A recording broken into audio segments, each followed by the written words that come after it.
नमस्कार दोस्तों, आप सभी में विराजमान परमपिता परमात्मा को मेरा नमस्कार। जनरली हर माँ बाप की एक समस्या होती है कि बच्चों का लालन पालन कैसे करें, पेरेंटिंग कैसे करें। आपने 8 बच्चों को पाल लिया होगा, मगर एक बच्चा तो ऐसा होगा जो सर दर्द बन जाता है। तो उसी के लेकर मेरी कहानी है। तो उस दिन मैं ऑफिस में था, तो ऑफिस में मेरे फोन आया मेरे बेटे राहुल की स्कूल से।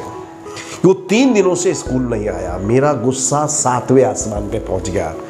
मैं समझ नहीं पा रहा था ये शैतान का क्या करूं। मैंने निश्चय किया कि आज जाके इसे बराबर की मैं सजा दूंगा। लेकिन शाम होते होते मेरा इरादा बदल गया। मैंने वो सोचा कि देखूं तो सही ये जाता कहाँ है। तो अगले दिन सुबह जब उसके स्कूल का टाइम हुआ, उसने यूनिफॉर्म पहनी, वाटर बैग लिया, लंच बॉक्स लिया और चल पड़ा। मैं भी उसके पीछे पीछे चल दिया। मैंने देखा कि थोड़ी देर जाके वो स्कूल जाने के बदले जो हमारे शहर से थोड़ी दूर पे बंजारों की बस्ती थी उस तरफ मुड़ गया। मैं देखा उसके वहाँ पे काफ़ी दोस्त थे। वो बकरी के बच्चे मेमने से खेल रहा था, वो कंचे खेल रहा था। उसने अपने कपड़े सब गंदे कर लिए। मुझे काफ़ी गुस्सा आया कि मैं मेहनत से इतने महंगे कपड़े खरीद के देता हूँ और इस तरह से बर्बाद कर रहा है। लेकिन मैंने एक भाव देखा कि वो बहुत प्रसन्न था। मैं पेड़ के पीछे से खड़ा होकर के उसकी सारी चीज़ें देख रहा था। कुछ देर बाद वो आगे की ओर चल पड़ा, वो नदी की ओर जा रहा था। मैं भी उसके पीछे पीछे गया। वो अपने जूते उतारने लगा तो मैंने उसके पीठ पर हाथ रखा। उसने पीछे मुड़ के देखा तो उसके चेहरे पर हवाइयाँ उड़ने लगी। मैंने कहा, बेटा जूते मत उतारना, पाँव गीले होंगे तो तुझे सर्दी लग जाएगी। अब उसका जो डर था वो गायब हो गया। हम दोनों नदी में खूब नहाए। मेरे अंदर का जो अहम था वो पिघल गया। फिर उसके बाद उसने कहा कि आम खाने।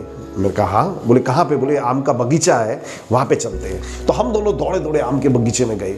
आम के पेड़ पे चढ़ा। बरसों बाद आम के पेड़ पे चढ़ा था और चोरी के आम खाए। बड़ा आनंद आया दोस्तों। इतनी मिठास मुझे अपने जीवन में कहीं नहीं मिली।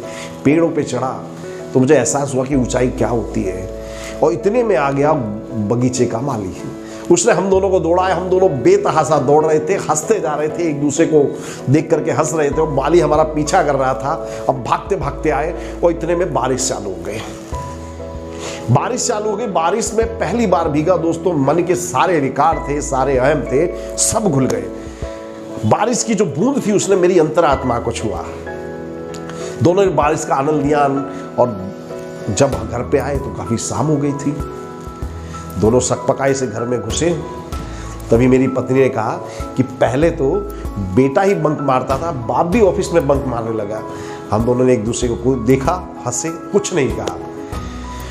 और उसके बाद दोस्तों वो दिन है और आज का दिन है। मेरे बेटे ने कभी बंक नहीं मारा, कभी उसने स्कूल में रजा नहीं डाली। तो दोस्तों जनरली होता ये है कि हम अपने बच्चों को अपने सपने देते हैं, अपनी इच्छाएं देते हैं, मगर एक चीज नहीं देते, वो है अपना प्यार। बच्चों को सपने मत दीजिए। उनके पास अपने खुद के सपने हैं, उनके खुद के पंख हैं, वो उड़ना चाहते हैं। हाँ, हो सकता है तो प्यार दीजिए। होता यह है कि जब हम बड़े होते हैं तो हम भूल जाते हैं कि बचपन ऐसा ही होता है। हमारे बच्चे भी वही शरारतें करते हैं जो हमने बचपन में की थी। मगर आज हम बड़े हो गए हैं तो हमें लगता है कि ये सब चीजें व्यर्थ हैं, लेकिन वही बचपन है। जय श्री कृष्ण।